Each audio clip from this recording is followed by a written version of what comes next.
In the previous video, we talked about the reaction of hydrogen and iodine and the effect of change in concentration, that is, when H2, the concentration of hydrogen was changed, how it affected the equilibrium. In this video, we are going to be talking about the experiment given in your textbook. I do not know which page number it's on, but you can check that. I think. Okay, yeah. It's on page number 210, I believe. Yes. So on page number 210 in my textbook. So basically, when you have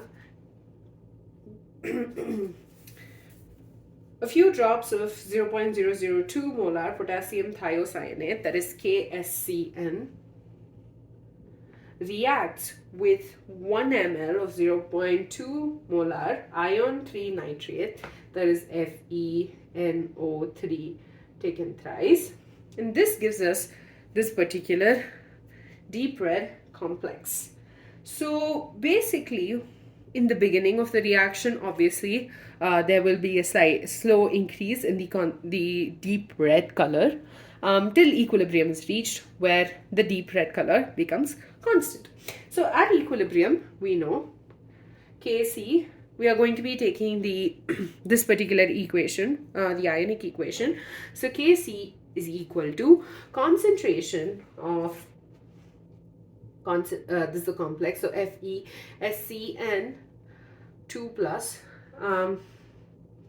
which is an aqueous, divided by the concentration of Fe3 plus, which is an aqueous, and concentration of SCN minus, which is also in the aqueous state. So basically, in the beginning, you would probably have more of yellow in color. I mean, it would be slightly yellow, and over a period of time, or till the equilibrium is reached, there would be an increase in the deep red color till the deep red color becomes constant. This constant deep red color implies that the system is in equilibrium, which means the forward and the backward reactions are taking place simultaneously. So let us consider 3 different cases. Okay, case number 1. There is a decrease in the concentration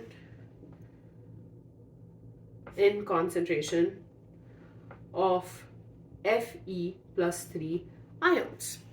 So this decrease is done by adding something called as oxalic acid.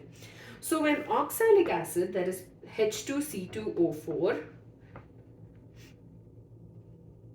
reacts with Fe3 plus to give us the complex FeC2O4 taken thrice 3 minus.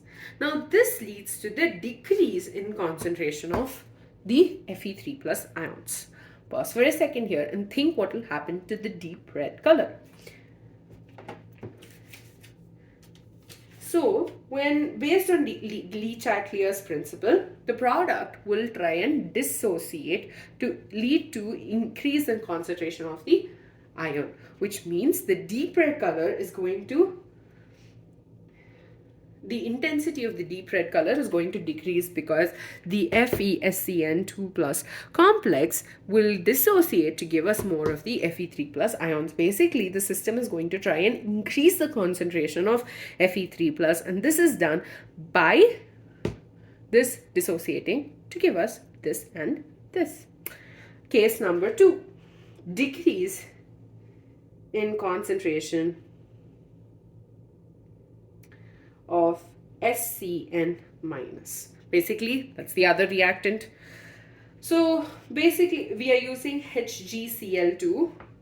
So HgCl2 has Hg plus 2 ions, and this reacts with SCN to lead to the formation of a stable complex, that is HgSCN4 times 2 minus. So just let me put that in. Okay. So basically, more of the SCN minus ion is getting used up. Now this in turn will obviously lead the equilibrium to shift in the backward direction because we are decreasing the concentration of SCN. System does not like that, so it tries to increase the concentration of SCN. This is done by the backward process taking place. And this in turn will lead to an increase in the concentration of SEN. Basically, the deep red color, the intensity of the deep red color is going to decrease because the complex is dissociating to give us the reactants. The last case is increase in concentration of SCN minus, and this is done by adding more of potassium thiocyanate. Basically, we are adding more of KSCN. So when there is an increase in the concentration of SCN minus, it'll try the system. What it's trying to do is it's going to try and decrease the concentration of SCN minus. This is done by more of these two reacting to give us this, which means there will be an increase in the intensity of the deep red color. By this point, I hope you've understood how the concentration change affects the equilibrium. And if you still have doubts, do let me know. And also, if you haven't yet checked it out, do check out the previous 2 videos which I talked, where we had like a basic introduction. We talked about an example, that is hydrogen reacting with iodine to give us hydrogen iodide. And I hope you understood basically over here whatever is happening is that when we are trying to decrease the concentration of the reactants, the backward reaction is taking place because the system is trying to do the opposite of what you just did. Whereas when the concentration of reactant is increasing, the reaction is proceeding in the forward direction because the system wants to decrease the concentration of the reactant. With that, we're done with the experiment. In the next video, we are going to be learning about 2 real-life examples of the effect of concentration change.